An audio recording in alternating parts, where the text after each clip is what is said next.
Hey everyone. Have you ever looked at a piece of C code and felt like you were trying to crack a secret code? Well, you are definitely in the right place. In this explainer, we're going to pull back the curtain on a simple but super powerful feature that will make your code way cleaner, much more readable, and honestly, just a lot easier to manage.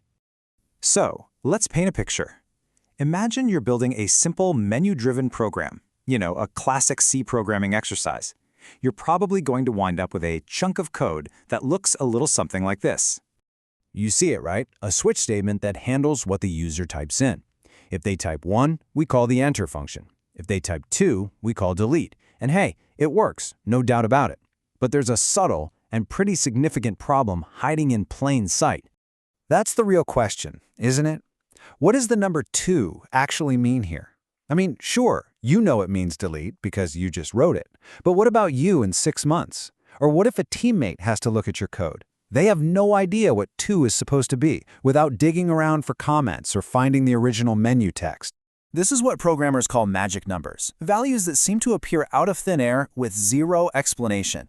They make code cryptic, they're hard to remember, and if you ever need to change your menu around, it becomes a total maintenance nightmare. This isn't just about being tidy, it's a recipe for bugs.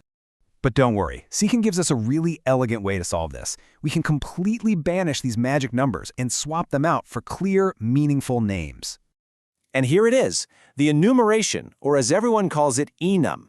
The official definition is a set of named integer constants. But really, just think of it as a way to create your own custom data type with a specific set of values that you get to define. The best way to think about it is with coins. You don't ask for a 1-cent coin, you say, give me a penny.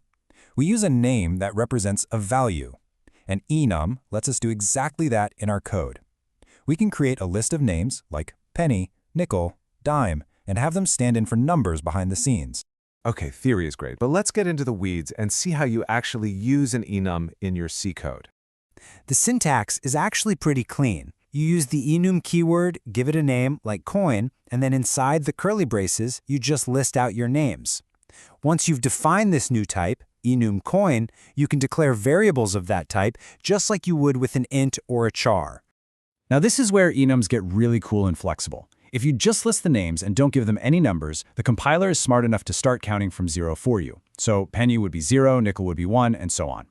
But, and this is a big but, you have total control. You can manually set a value for any name, and the compiler will just continue counting up from there for the rest of them. All right, let's take everything we just learned and go back to that messy menu code from the beginning. Let's see what a little enum magic can do. So, quick reminder, this is where we started. Functional? Yes. Clear? Not so much. We've got those magic numbers, 1 and 2, and we're just supposed to know what they mean. And here is our fix. Look how clean this is. We define an enum called menu options. We specifically tell it that enter should be 1, and then it automatically makes delete 2, list 3, and so on. It perfectly matches our menu logic. And boom, this right here is the payoff. Look at that code. Case enter, case delete. There is zero ambiguity. No more guesswork. The code basically documents itself now. It tells you exactly what it's doing, which makes it so much easier to read and, more importantly, way safer to maintain down the road. Now, this brings up a really common question I hear when people first start using enums. Since we have these awesome names, can we just print them out as text? So the short answer is no, unfortunately. And this is a really important thing to remember. Under the hood, an enum variable is still just holding an integer. The name delete is a fantastic convenience for us and the compiler, but it's not actually stored as a string that you can just print out. So if you do need to display the name, you have to build that logic yourself. A really common way is to just use another switch statement that checks the enum's value and prints the right string. Or a slightly more advanced trick is to create an array of strings that matches your enum, and then you can use the enum's integer value as an index to pull out the right name. Pretty clever.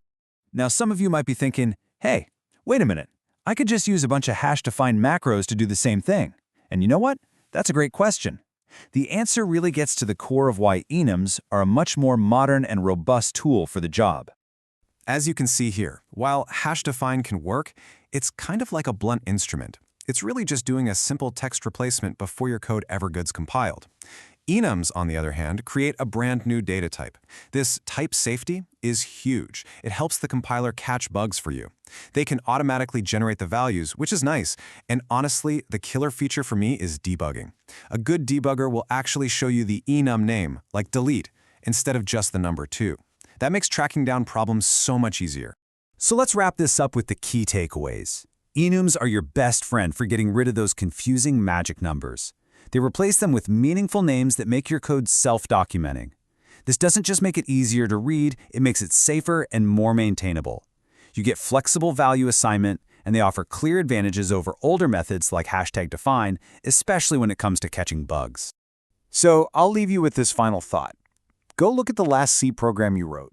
I bet there's a switch statement or a set of flags or maybe an array index that's using some of those magic numbers. Ask yourself, where could an enum have made that code stronger, safer, and a whole lot clearer?